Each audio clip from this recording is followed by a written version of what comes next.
O Abel. O Abel era velhote. Quando nasci e dei conta que ele existia, já o conheci por Abel Regedor. Função tão gasta, sobrepusera-se mesmo ao apelido que ainda agora desconheço. Pequeno e seco de carnes, nunca a sua bicicleta simplória se via sem a pasta. Uma pasta velha de couro enrugado, seca e gasta da missão, sem folhas de imposto ou licenciamento que chegassem para a engordar. Nem ele, uma instituição a cair em cada pedalada. 25 de Abril. Pela rádio, o imenso grito de liberdade. O sonho. O não poder crer no que se ouve. Manhã a clarear. Sai meu pai à rua. Confirma a nova com o primeiro passante. Volta rápido ao quarto, onde minha mãe estremunha. Maria! O Abel perdeu a pasta. Obrigada por ter escolhido esse texto dos meus que cantam Abril.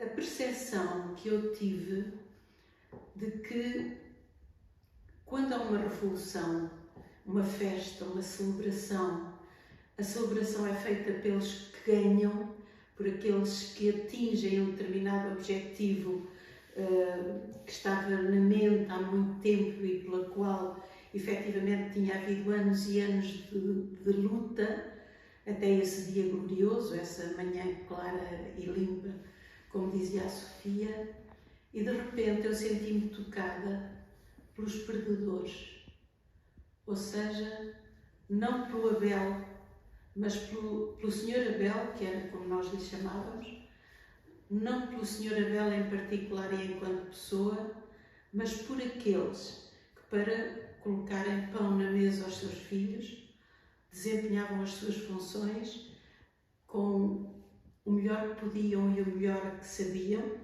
Mesmo estando ao serviço da ditadura. Mesmo estando ao serviço da ditadura, sem que isso signifique compromisso e cumplicidade com a própria ditadura. O outro é um medo, não é atávico, mas é absolutamente primordial, que tem a ver com a relutância física que eu ainda hoje sinto pelas coisas viscosas. Tocar com a mão em algo que escorregue. E até muito tarde não sabia explicar isso. Até que, num determinado momento, em conversa com a minha mãe disse: Idália, tu lembras-te? Tu tens alguma memória de quando andávamos a colar cartazes e tu eras muito pequenina? Eu só andei a colar cartazes, por amor de Deus, mãe. Onde é que nós andámos a colar cartazes? E a mãe disse: é que quando foi a campanha do Norton de Matos, tu tinhas para aí uns 8 ou 9 anos, verifiquei agora que tinha 9.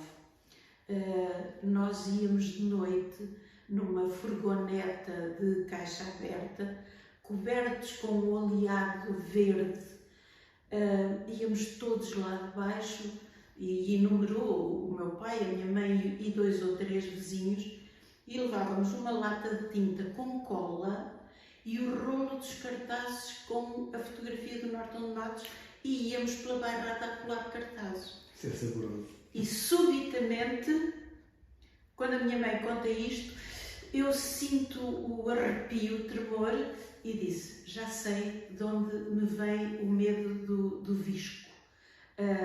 Quando íamos debaixo do oleado verde, com um dos solavancos, porque àquela época as estradas não estavam calcetadas, não é? Portanto, eram cheias de barrancos e de covas.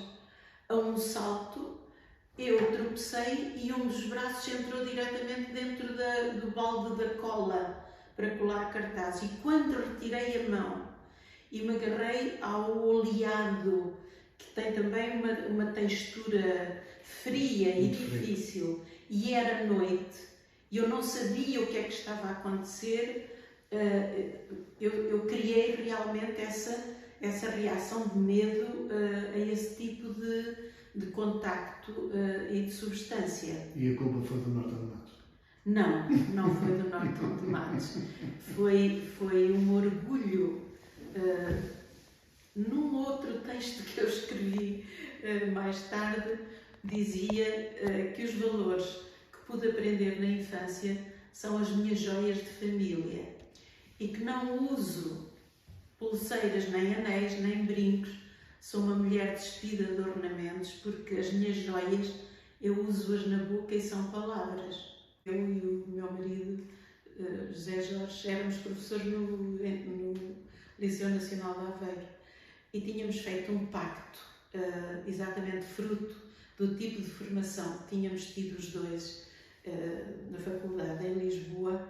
Tínhamos feito um pacto que era continuar a estudar enquanto tivéssemos alguma lucidez. O pacto era, sempre que houvesse uma ação de formação, ou um ou outro iria. No dia 24 de Abril, calhou a vez ao Zé Jorge de ir frequentar uma ação de formação à Universidade de Lisboa, que ia durar 3 dias.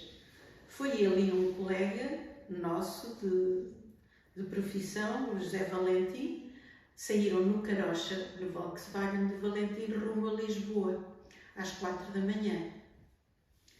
Quando chegaram a meio caminho, ligaram o rádio e a rádio estava a dizer: aqui, Rádio Clube Português, vamos ouvir uma canção que é um hino à liberdade. Vai cantar Paulo de Carvalho. E o Zé Valentim disse: oi Dália, e nesta altura o Zé Jorge virou-se para mim e disse assim: opa, a rádio tem um programa novo. Estávamos nós a chegar a Vila Franca de Xira e a estrada encontramos uma coluna militar que ia de Vila Franca a caminho de Lisboa, tal como nós. Então enfileirámos atrás da primeira Panhar, uma autometralha, não sei dizer o nome técnico, um dos carros de combate do Exército. Encaixámos e fomos até Lisboa entre dois destes veículos, incorporámos e fomos até Lisboa a fazer parte da coluna que ia ao São intervenientes na primeira fila dentro da Revolução. Exatamente. De maneira que, quando chegaram perto de Lisboa, o Zé Jorge ligou para mim. Eram 6 da manhã e disse: Dália, olha, está a acontecer uma revolução.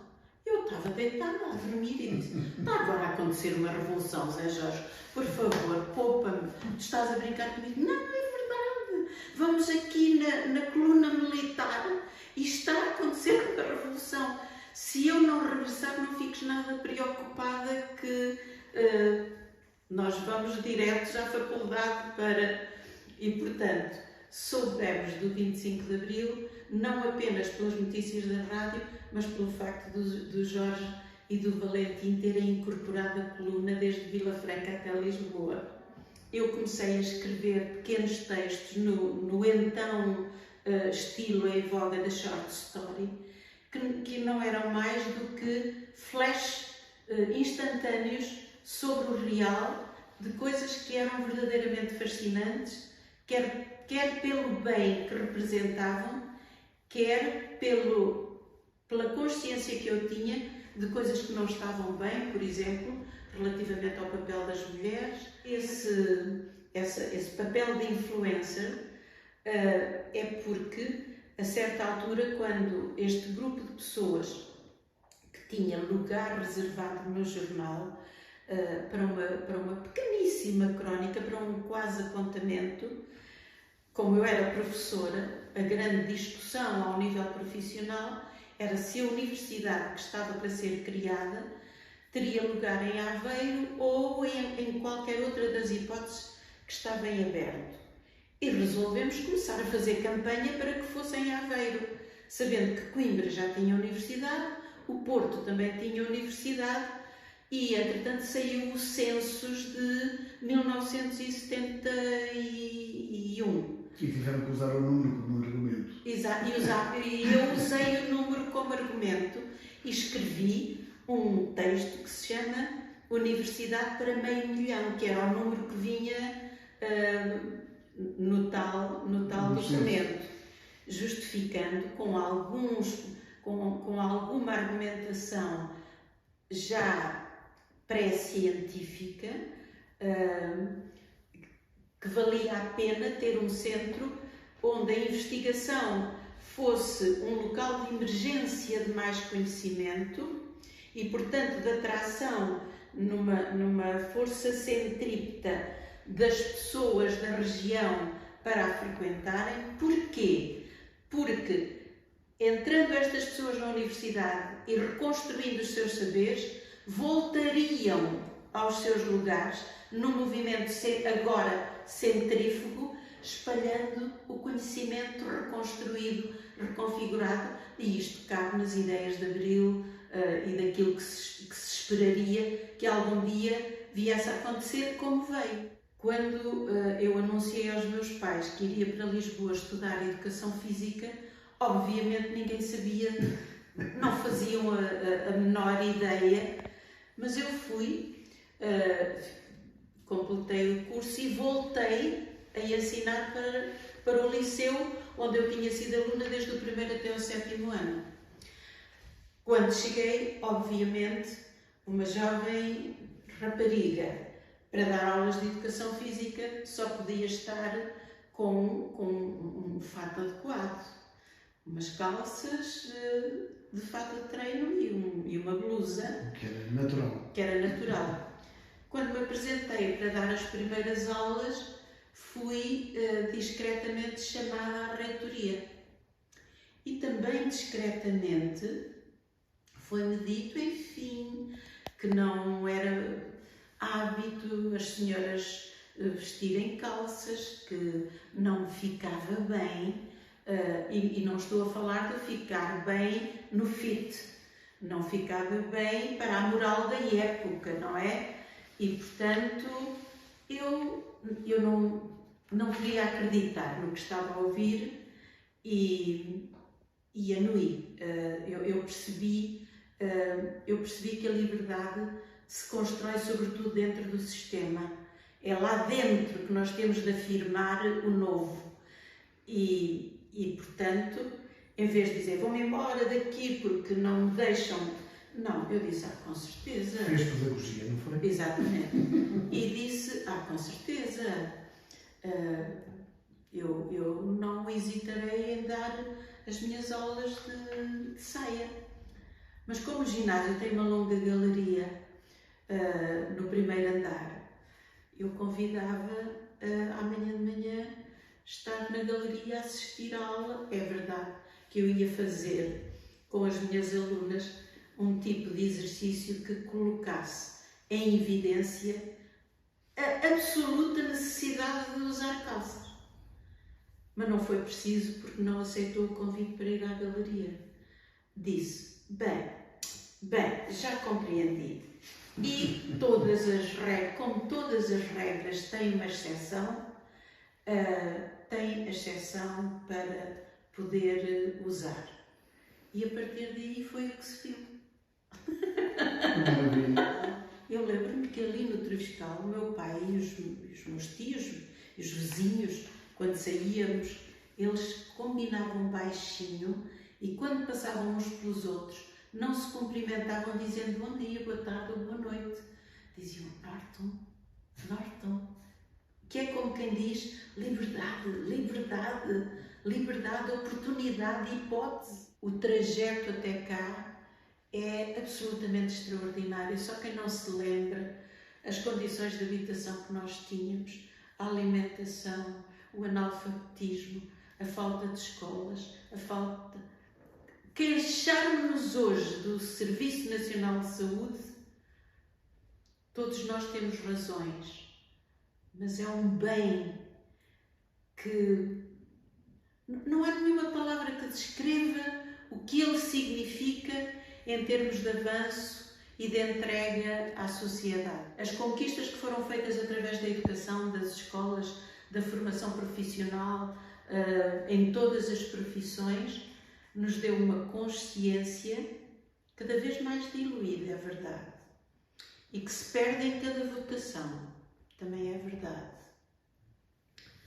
mas que está em nós inscrita como uma luz.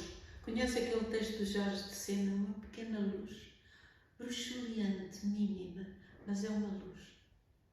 E essa luz bruxuleante, pequenina, que o Jorge de Sena fala maravilhosamente, está em cada um de nós e de facto não passarão.